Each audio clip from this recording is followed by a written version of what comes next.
just first off, on the ground there when you were at the gun show, what were people's reactions to President Obama's proposals?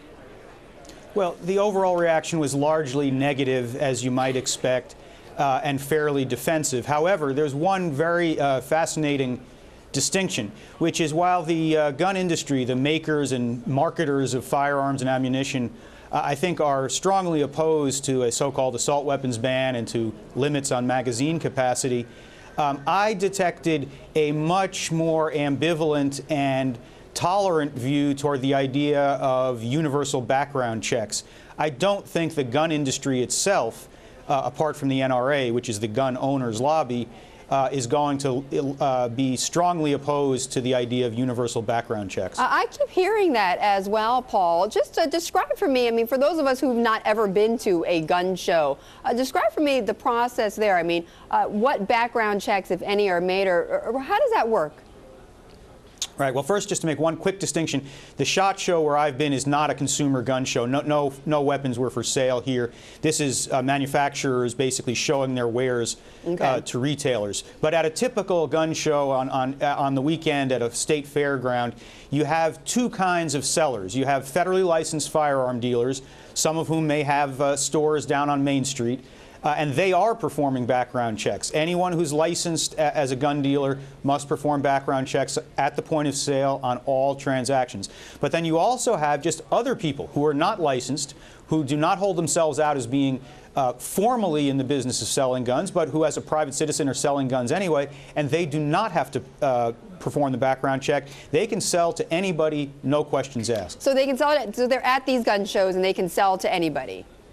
Yes, but it doesn't have to take place at gun shows. The whole fascination with gun shows is sometimes a little bit of a distraction. A big problem is that there are people who sell guns at their kitchen table. There are people who sell guns out of the trunk of their car.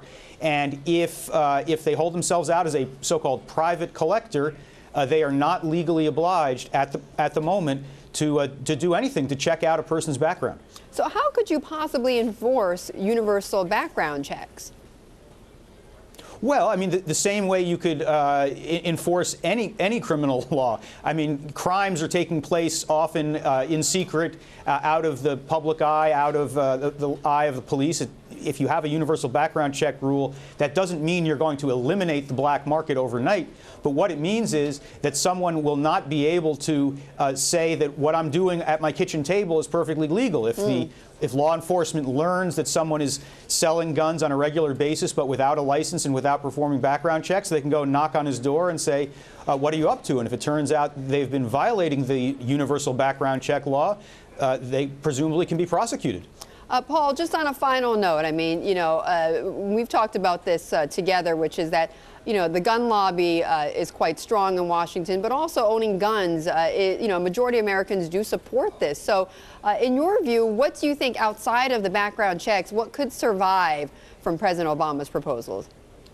Well, there are many proposals here. There's a veritable smorgasbord of proposals, and I think many of them are relatively modest. His instructing the federal ATF to do its job better is something that's well within his powers. Telling the Center for Disease Control that they should do research on the causes and effects of gun violence, that's doubtless going to take place. The big hot ticket, politically radioactive issues are much more of a question mark, and I think given Republican control of the House of Representatives, it will be, I think, unlikely that anything dramatic is going to pass Congress. I'm not saying nothing, but anything dramatic.